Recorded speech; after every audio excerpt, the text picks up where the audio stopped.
नमस्कार छात्रों, संस्कृत ज्ञान चैनल में आपका स्वागत है और मैं हूं श्रीमती सीमा श्रीवास्तव। आज इस वीडियो में हम आपको कारकों का अध्ययन कराएंगे। कारक क्या है, कारक किसे कहते हैं। ठीक, तो कारक सबसे पहले बता दें हम आपको कि जो कारक हैं उनका संबंध विभक्तियों से होता है। कारकों का संबंध विभक्तियों से होता है। ठीक, आपको है कि हम कहाँ प्रथमा लगेगी, कहाँ द्वितीय लगेगी, कहाँ पंचमी लगेगी, कहाँ सप्तमी लगेगी। तो इसका ज्ञान हमें कहाँ से मिलेगा, कैसे मिलेगा? कारक से मिलेगा। पहले हमें कारकों का ज्ञान होना चाहिए और जब कारक का हमको ज्ञान हो जाएगा तब उसके अनुसार हम विभक्तियों का प्रयोग करते हैं। तो इसलिए कारकों का संबंध विभक्तियों से होता है। कहाँ कौन सी विभक्ति लगानी है, ठीक, तो इसको ज्ञान प्राप्त करने के लिए हमें कारकों का ज्ञान होना आवश्यक है। और जब हम कारक जान लें कि हमारा ये कौन सा कारक है तो हम उसी के अनुसार विभक्तियां लगाते हैं। ठीक है, तो आज हम इसीलिए कारकों का अध्ययन करेंगे। ठीक है, अब कारक, ठीक, कारक शब्द बना कैसे? तो कारक शब्द में क्या लगी है, कौन सी धातु लगी है? क्री धातु। धातु कौन सी है? क्री धातु और णुमूल प्रत्यय लगा है इसमें। तो क्री धातु णुमूल प्रत्यय लगाकर कारक शब्द बना। कोई पूछ ले कारक शब्द में प्रयुक्त धातु है कौन सी? क्री, गम, अस, भू, करोति, कोई भी धातु दे दे तो आप किस पर टिक करेंगे? क्री धातु पर। कारक में कौन सी धातु है? क्री धातु। और कौन सा प्रत्यय है? णुमूल प्रत्यय। ठीक, तो क्री धातु में णुमूल प्रत्यय जोड़कर कारक शब्द बनता है। ठीक, अब कारक कहते किसको है? तो करोति इति कारकः। ठीक, करोति इति कारकः। ठीक, ठीक है। और दूसरी परिभाषा क्या है? साक्षात क्रियान्वयित्वम् कारकत्वम्। साक्षात क्रियान्वयित्वम् कारकत्वम् अर्थात संस्कृत में व्याकरण की दृष्टि से कारक किसे कहा गया है? व्याकरण में कारक की क्या परिभाषा दी है कि क्रियान्वयित्वम्, साक्षात क्रिया से संबंध रखने वाले पदों को हम क्या कहते हैं? कारक कहते हैं। साक्षात क्रिया से संबंध रखने वाले, अर्थात कहने का मतलब कि किसी भी वाक्य में जिन जिन पदों का क्रिया से साक्षात संबंध होगा उसे ही हम कारक कहेंगे। जिसका साक्षात संबंध होगा उसे ही हम कारक कहेंगे और जिसका साक्षात नहीं, प्रत्यक्ष नहीं बल्कि अप्रत्यक्ष संबंध होगा उसे हम उपकारक कहते हैं।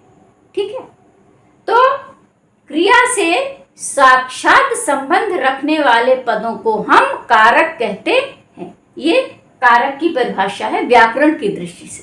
ठीक, कि किसी भी वाक्य में जिन जिन पदों का क्रिया से सीधा संबंध होगा उसे ही हम कारक कहेंगे। ठीक, और जिसका सीधा संबंध नहीं होगा, परोक्ष संबंध होगा, उसे हम क्या कहेंगे? उपकारक कहेंगे। ठीक, तो इस आधार पर संस्कृत में कारकों की संख्या कुल 6 बताई गई है। कितनी बताई गई है? 6 कह दिया गया है। पहले ही कहा गया है कि कारकाणि षट् भवन्ति, अर्थात कारक 6 होते हैं। ठीक, अब कौन कौन से कारक है देख लीजिए। अब सबसे पहला कारक है हमारा कर्ता कारक। ये सब आपको पता होगा, आप लोगों ने हिंदी में भी ये सब पढ़े होंगे, कोई नई बात नहीं है। ठीक, तो सबसे पहला कारक क्या है? कर्ता कारक। ठीक, और कर्ता कारक का चिन्ह क्या होता है? ने। चिन्ह क्या होता है कर्ता कारक का? ने। ठीक, तो देखिए पहले एक बात ये जान लीजिए कि जरूरी नहीं कि हर कारक के बाद चिन्ह लगा ही हो। कहीं कहीं पर ये अपने आप अंडरस्टूड होता है, कहीं तो साक्षात चिन्ह लगा होता है और कहीं पर चिन्ह नहीं लगा होता, तो इसे समझना पड़ता है अपने हिसाब से। ठीक, आप जैसे कर्ता होता जरूर है, लेकिन जरूरी नहीं कि हर जगह कर्ता के बाद ने लगा ही होगा। ठीक, जैसे हम कहते हैं कि राम पुस्तक पढ़ता है, तो क्या यहाँ राम के बाद ने लगा है चिन्ह? नहीं लगा है। तो चिन्ह नहीं लगा है तो इसका मतलब थोड़ी कि ये कर्ता कारक नहीं है।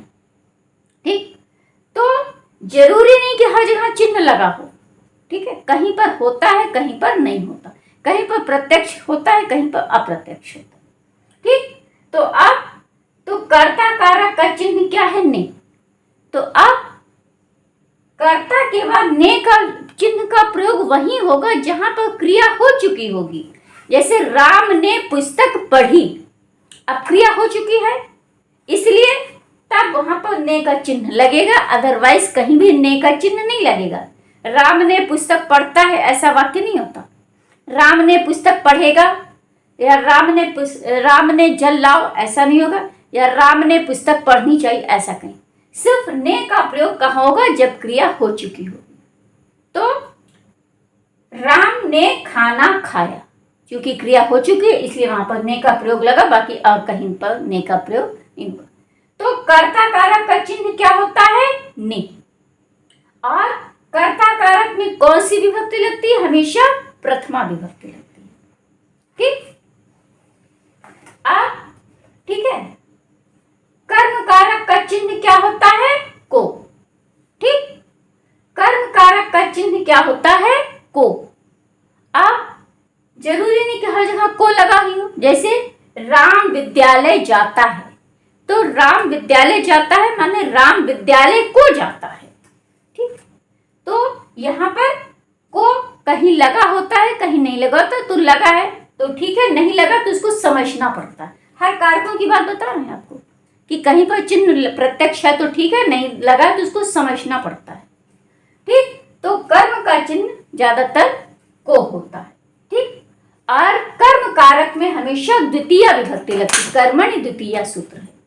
ठीक, अब ठीक है, ठीक, अब इंग्लिश में जहां टू का प्रयोग होता है वही संस्कृत में को का प्रयोग होता है।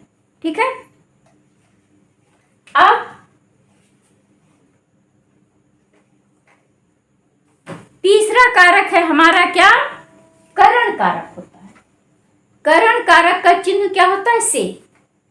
तो वाक्य में से का प्रयोग होता तो है, लेकिन जो से का प्रयोग होता है हमेशा द्वारा के अर्थ में किया जाता है। ठीक है, अब जैसे हम कहें कि राम ने रावण को वाणों से मारा।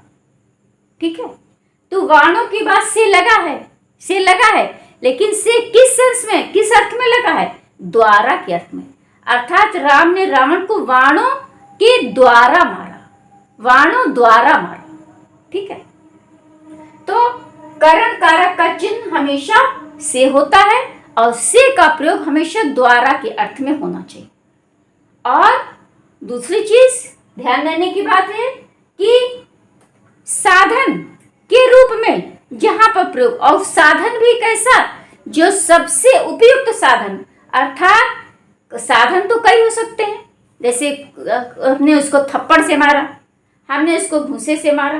ठीक, लेकिन अंत में जिस माध्यम से कार्य संपन्न हुआ, जैसे राम ने रावण को बातों से मारा, ठीक है, अन्य से मारा, गोली से मारा, लेकिन वाणों से मारा, लेकिन अंत में जो साधन प्रयोग किया गया तभी वो कार्य हुआ।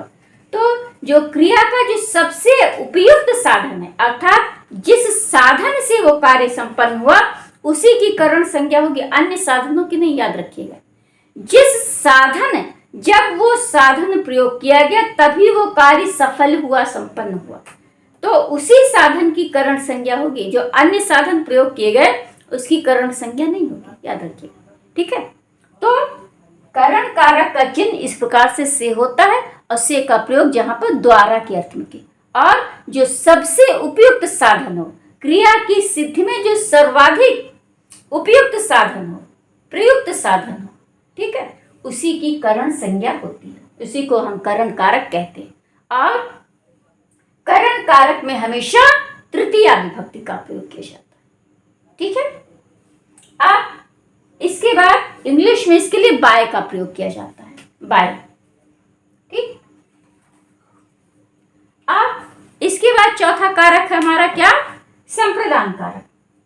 संप्रदान कारक, संप्रदान कारक का प्रयोग के लिए किया जाता है। संप्रदान कारक का प्रयोग के लिए किया जाता है, अर्थात क्रिया का जो उद्देश्य होता है, जिसके लिए क्रिया की जाती है, क्रिया का जो उद्देश्य होता है, जिस उद्देश्य के लिए क्रिया की जाती है, उसकी हम संप्रदान संज्ञा कहते हैं। ठीक, अर्थात जैसे वह ज्ञान के लिए पढ़ता है। ठीक, तो यहां क्रिया है पढ़ना। अब किसके लिए पढ़ता है? क्रिया का उद्देश्य क्या है? पढ़ता तो है, लेकिन पढ़ने का उद्देश्य क्या है? ज्ञान प्राप्त करना। ठीक, तो क्रिया का जो उद्देश्य होता है उसकी संप्रदान संज्ञा होती है। ठीक है, और संप्रदान का चिन्ह क्या होता है? के लिए। ठीक, और संप्रदान कारक में हमेशा कौन सी विभक्ति लगती है? चतुर्थी विभक्ति। ठीक, और इंग्लिश में संप्रदान के लिए फॉर का प्रयोग किया जाता है।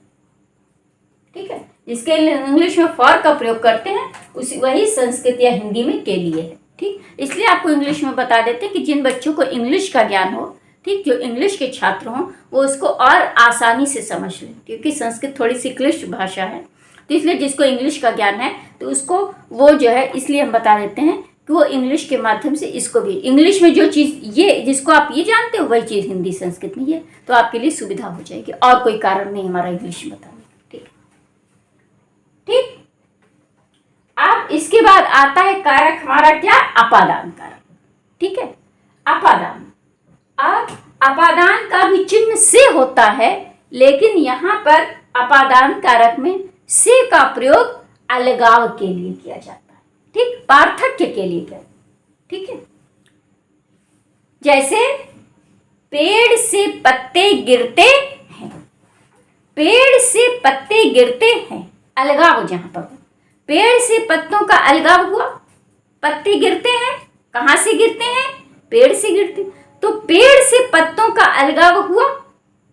ठीक, तो यहाँ पर से लगा तो है, लेकिन से का प्रयोग यहाँ पार्थक्य के लिए, अलगाव के लिए किया गया है, तो इसलिए यहाँ पर इसकी से की अपादान संज्ञा होगी।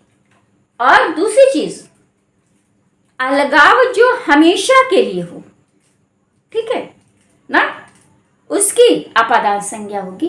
ठीक है, तो जैसे पेड़ से पत्ते गिरते हैं या हिमालय से गंगा निकलती है, तो हिमालय से गंगा का अलगाव हुआ और हमेशा के लिए अलगाव हुआ। अब जो गंगा जी हिमालय से निकली, अब क्या वो हिमालय में जुड़ेंगी? नहीं जुड़ेंगी। ठीक है, वाटर साइकिल की बात अलग है कि फिर जुड़ेंगे, फिर भाप बनेगा, फिर उसमें वो अलग बात है। लेकिन क्या जो गंगा जी नीचे जमीन पर आ गए या पेड़ से जो पत्ते नीचे गिर गए, क्या वो डाल में चिपकेंगे? फिर से नहीं चिपकेंगे। ठीक, तो जहां पर अलगाव हमेशा के लिए हो उसकी अपादान संज्ञा थी। ठीक, ध्रुवम पाये पादानम।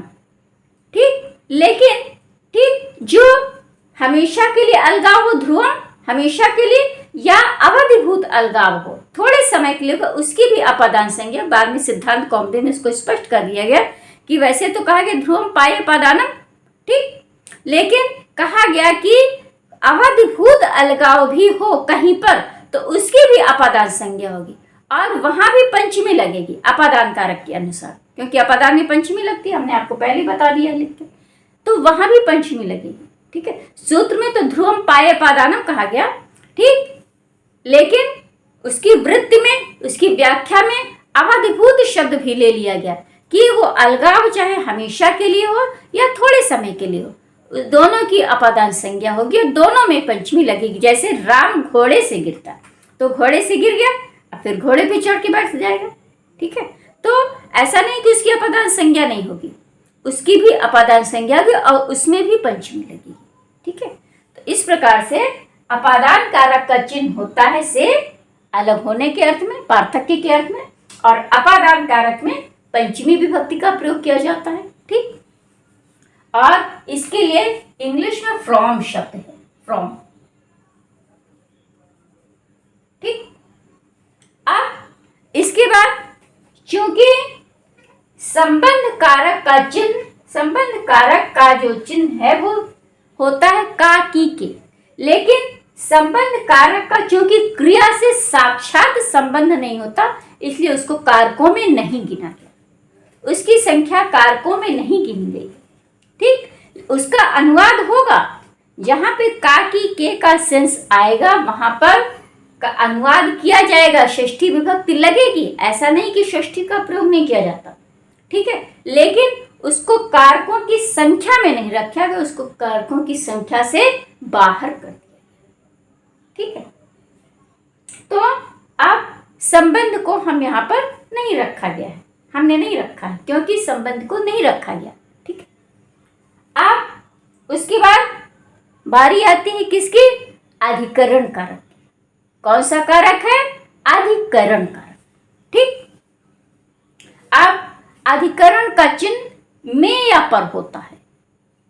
अधिकरण का चिन्ह क्या होता है? में या पर, अर्थात क्रिया का जो आधार होता है, ठीक, जिस स्थान पर क्रिया संपन्न हुई उसे हम अधिकरण कारक कहते हैं। जैसे हम कहें कि राम ने रावण को लंका में मारा, तो क्रिया क्या है? मारना।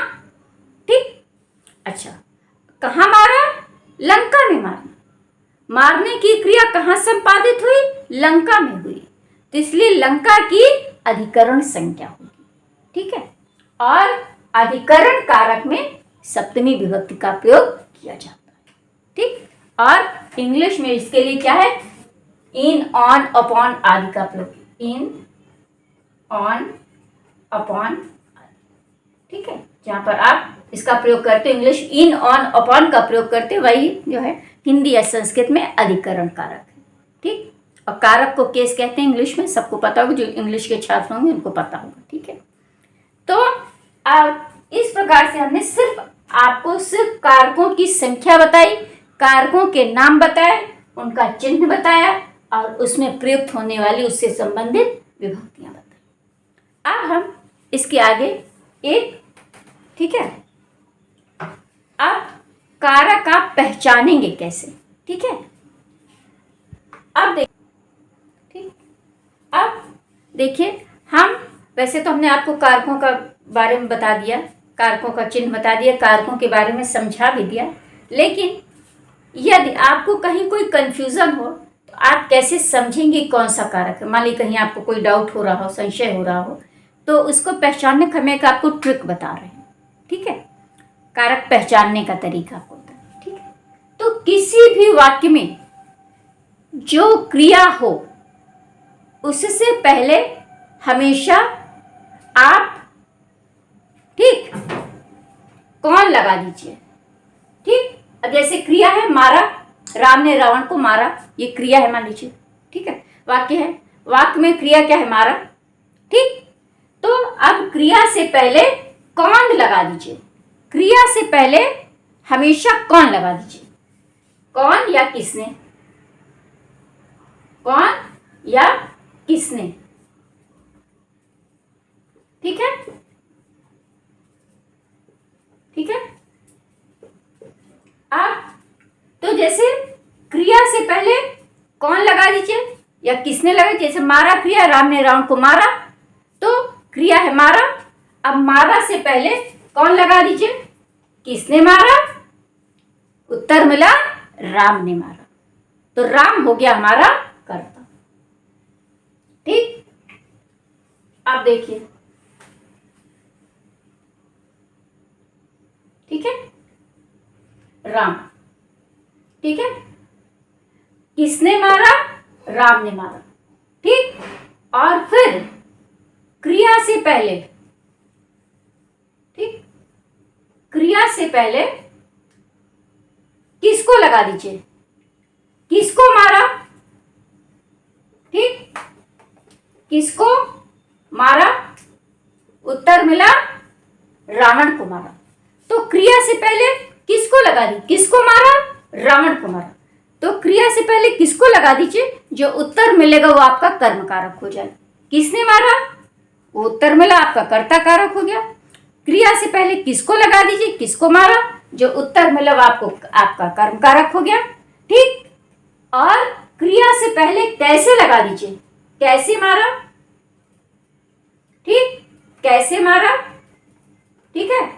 तो जो उत्तर मिला बाणों से मारा, ठीक, किसी को अस्त्र से मारा, शस्त्र से मारा, तो जो उत्तर मिलेगा वो आपका करण कारक होगा। कैसे मारा, बाणों से मारा, तो बाण उत्तर मिला, बाण हो गया आपका करण कारक, ठीक। अब क्यों मारा, ठीक, क्यों मारा, आप धर्म की रक्षा के लिए मारा, ठीक है। तो क्रिया का उद्देश्य हो गया क्या, धर्म की रक्षा। तो क्रिया से पहले क्यों लगा दीजिए, जो उत्तर मिले वो आपका क्या हो गया, वो संप्रदान कारक हो गया, ठीक। अब इसके बाद है आपका, ठीक है ना, अब कहां मारा, उत्तर मिला, जो उत्तर मिला, ठीक, अब वो हो गया हमारा अधिकरण कारक। कहां मारा, लंका में मारा, तो लंका हो गई अधिकरण। तो इस प्रकार से क्रिया से पहले ये सब प्रश्न सूचक शब्द हैं, यदि आप इनको लगा देते हैं तो जो उत्तर मिलता है उसी से आप कारक पहचान जाइए। क्रिया से पहले कौन लगा दीजिए, कौन खाता है, उत्तर मिलेगा राम खाता है, तो राम आपका हो जाएगा कर्ता कारक, ठीक, ठीक। राम विद्यालय जाता है, राम कहाँ किसको जाता है, किसकी ओर जाता है, विद्यालय को जाता है, ठीक, हो गया आपका उत्तर मिल गया आपका, जो वो हो गया कर्म कारक, ठीक ना। तो इस प्रकार से क्रिया से पहले कुछ प्रश्न सूचक शब्द हैं, उसको आप लगाकर आप कारकों का ज्ञान प्राप्त कर सकते हैं कि कौन सा कारक है, ठीक। ये हमने आपको आसान सी ट्रिक बताई। क्रिया से पहले कुछ क्वेश्चन शब्द हैं, क्वेश्चन वर्ड है, उसको आप प्रश्न सूचक शब्द हैं, उसको आप लगा के आप कारकों का ज्ञान प्राप्त कर सकते हैं, कहीं आपको कोई संशय हो रहा हो तो, ठीक। अब हम एक वाक्य लिख करके आपको बहुत सामान्य, ठीक है, अब आपको हम और भी सरल भाषा में समझाने का प्रयास करेंगे, ठीक। एक अब जैसे वाक्य है हमने बनाया है आपको सरलता से समझाने के लिए कि राम ने धर्म की रक्षा के लिए रावण को बाणों से लंका में मारा, ठीक हो गया। तो अब देखिए, ठीक, अब इस वाक्य में क्रिया क्या है, मारा। अब देखिए इससे हम दो चीजें आपको समझा देंगे। सबसे पहले हम आपको ये समझा देंगे कि क्रिया से जिसका सीधा संबंध होगा उसे हम कारक कहेंगे।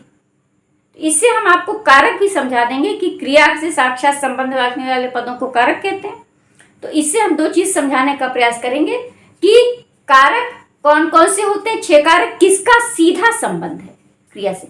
और ठीक, दूसरी चीज हम आपको कारक का भी ज्ञान, अभी जो चिन्ह हमने आपको बताया, ठीक, या जो क्रिया कारक पहचानने का तरीका, हर सब कुछ हम आपको इसी एक वाक्य के माध्यम से बता देंगे, ठीक। तो सबसे पहले आप देखिए, क्रिया से साक्षात संबंध रखने वाले पदों को कारक कहते हैं, जो हमने आपको बताया था पहले।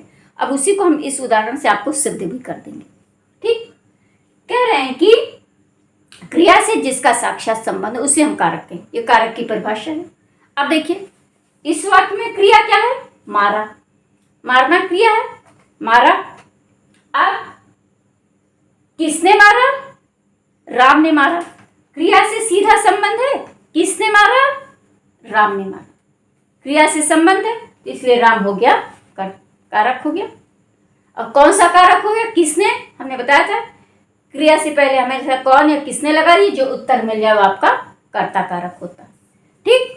तो राम हमारा हो गया क्या, कौन सा कारक, कर्ता कारक, ठीक। अब क्यों मारा, धर्म की रक्षा के लिए मारा। राम को कोई दुश्मनी तो थी नहीं रावण से, उनका उद्देश्य था धर्म की रक्षा करना, ठीक है। तो मारा क्रिया है। अब क्यों मारा, धर्म की रक्षा के लिए मारा, तो क्रिया से सीधा संबंध है, क्यों मारा, धर्म की रक्षा के लिए मारा। तो अब क्रिया का ये उद्देश्य क्या है, धर्म की रक्षा करना। तो ये कौन सा कारक हो गया, संप्रदान कारक हो गया। कौन सा कारक हो गया, संप्रदान कारक, ठीक।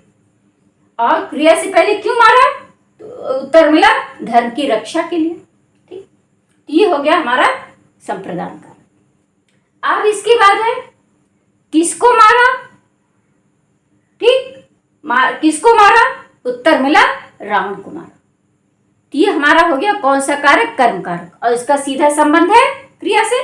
किसको मारा, उत्तर मिल गया रावण को मारा। तो आप ठीक है, ये हमारा रावण कौन सा कारक हो गया, कर्म कारक हो गया। अब कैसे मारा, वाणों से मारा, ठीक हो गया, वाणों से मारा। अब मारने का साधन क्या था, वाण। हर प्रकार से उन्होंने उनको समझाने की बुझाने की कोशिश की, नहीं माने, तब अंत में उनको अंतिम साधन का प्रयोग करना पड़ा। तो कैसे मारा, वाणों से मारा, ठीक। तो अब वाणों का संबंध क्रिया से है, कैसे मारा, वाणों से मारा। तो क्रिया का साधन क्या है, वाण, अंतिम साधन क्या है, वाण। तो अब वाण हमारा कौन सा कारक हो गया, करण कारक हो गया, ठीक है, ठीक है। अब कहाँ मारा, ठीक है, कहाँ मारा, क्रिया से पहले हमने कहाँ लगा दिया, उत्तर मिला क्या, लंका में मारा। तो लंका हमारा हो गया, लंका भी कारक है, और कौन सा कारक है, अधिकरण कारक। लंका में ये हमारा हो गया अधिकरण कारक, ठीक। तो इस वाक्य के माध्यम से हमने आपको कारकों का ज्ञान कराने की कोशिश की कि सबका क्रिया से सीधा संबंध है, इसलिए ये कारक कहलाएंगे। और कौन से कारक कहलाएंगे, इसके आगे भी हमने आपको बता दिया कौन, ठीक है। अब हम आपको ये भी बता दें कि अभी हमने बताया कर्ता में कौन सी लगती है, प्रथमा द्वितीय तृतीया, किस कारक में कौन सी विभक्ति लगती है। तो अब देखिए इस वाक्य में कारक के अनुसार हम विभक्ति भी लगा के आपको इसका अनुवाद भी बता देते हैं, ठीक। तो देखिए हमने बताया था कि कर्ता में कौन सी विभक्ति लगती है, प्रथमा। तो अब कर्ता कौन है, हमारा राम, ठीक। तो हम इसमें प्रथमा विभक्ति लगा देंगे, और चूंकि राम एक है तो इसलिए प्रथमा एक वचन लगा देंगे, और रूप बनेगा राम शब्द का प्रथमा विभक्ति एक वचन में क्या बनेगा, राम। तो अब हम इसका अनुवाद कर देते हैं, क्या, राम, ठीक। अब इसके बाद हम कर्म पर आते हैं, ठीक, क्योंकि वाक्य में संस्कृत में अनुवाद का नियम है कर्ता, कर्म, फिर क्रिया, या बीच में अन्य कोई शब्द आ रहे हैं तो आ रहे हैं, ठीक है। तो सबसे पहले हमने कर्ता का अनुवाद किया, अब हम कर्म पर जाएंगे। कर्म क्या है हमारा, रावण। अब कर्म लगती है द्वितीय, हमने बताया था कर्मणि द्वितीया से द्वितीय लगेगी, तो इसलिए हम रावण में द्वितीय लगा देंगे, हमारा रूप बन जाएगा क्या, रावणम, रावणम, ठीक, रामा, रावणम, ठीक। अब धर्म की रक्षा के लिए, ठीक। अब तो हमने बताया था कि संबंध कारक को जो है हम विभक्ति उसको गणना नहीं करते कारकों में, लेकिन अनुवाद करेंगे। धर्म की आया है ना यहाँ पर, तो हम धर्म से करेंगे, विभक्ति लगाएंगे, सिर्फ उसको कारकों में मानेंगे नहीं, उसकी हम गणना नहीं करेंगे, ठीक है ना। तो हम कह देते हैं धर्मस्य, ठीक। तो किसका क्रिया से सीधा संबंध नहीं है, लेकिन हम अनुवाद तो करेंगे, विभक्ति लगाएंगे, तो धर्मस्य। अब रक्षा के लिए, मारने का उद्देश्य क्या था, रक्षा, धर्म की रक्षा करना। तो रक्षा के लिए ये कौन सा कारक है, संप्रदान कारक, और संप्रदान में लगती है चतुर्थी। अब हम इसलिए रक्षा में लगा देंगे चतुर्थी विभक्ति एक वचन, और रक्षा शब्द चूंकि स्त्रीलिंग है, इसका हम चतुर्थी एक वचन में रक्षा यही रूप बनाएंगे, रक्षा ही नहीं करेंगे, रक्षा यही बनाएंगे, धर्मस्य रक्षा यही, ठीक है। अब धर्म की रक्षा के लिए आप कैसे मारा, वाणों से मारा। तो मारने का क्या साधन क्या था, वाण, ठीक। तो से किसका चिन्ह होता है, करण कारक का। साधन क्या प्रयोग किया गया, वाण। और वाण एक नहीं बल्कि वाणों से बहुवचन, और करण कारक में लगती है तृतीया, तो अब हम लगाएंगे वाण में तृतीया। और वाण एक नहीं दो नहीं बल्कि बहुत सारे थे, तो इसलिए हम तृतीया बहुवचन बना देंगे, लगा देंगे, बन जाएगा हमारा क्या, वाणैः, ठीक। अब कहाँ मारा, उत्तर मिला लंका में मारा। तो लंका हो गया हमारा अधिकरण कारक, और अधिकरण कारक में सप्तमी विभक्ति लगती है, तो अब हम लगाएंगे लंका में सप्तमी, ठीक। और लंका शब्द स्त्रीलिंग है, इसका सप्तमी एक वचन में लंकायाम रूप बनेगा। ठीक, रूप बना देंगे लंकायाम। ठीक, लंकायाम। ठीक, और मारा, वध किया तो वधम। ठीक है, और क्रिया भूतकाल की है, मारा भूतकाल की, तो अब क्रिया क्री धातु है। अब लंग लकार प्रथम पुरुष एक वचन हम आपको बता ही चुके हैं। ठीक, तो बन जाएगा रूप हमारा अकरोत। ठीक है, तो इस प्रकार से ये जो हमने आपको वाक्य बनाया, समझाने की कोशिश की, इसके माध्यम से हमने आपको ये बताया कि सबका जिसका कारक से सीधा संबंध है, इसलिए सब वो कारक हैं, और उस कारक में कौन सी विभक्ति लगती है वो भी विभक्ति लगा के प्रयोग करके हमने इस वाक्य को संस्कृत में बना दिया। क्या बन गया वाक्य हमारा? रामः रावणं धर्मस्य रक्षायै बाणैः लंकायां वधम अकरोत्। ये हमारा वाक्य हो गया। ठीक, तो इस प्रकार से आज हमने आपको कारकों के विषय में संक्षिप्त रूप में या सरलतम रूप में, अभी हम बहुत गहराई में नहीं गए क्योंकि वो आपके सिलेबस में ही नहीं है। ठीक है, टेट में इतनी ज़्यादा गहराई नहीं है, बार बार आपको बता रहे हैं। ठीक, तो इसलिए हमने आपको संक्षिप्त रूप में ही और अत्यधिक सरल रूप में, सरलतम रूप में बताने का प्रयास किया है। उम्मीद करते हैं कि आपको समझ में आ भी गया होगा।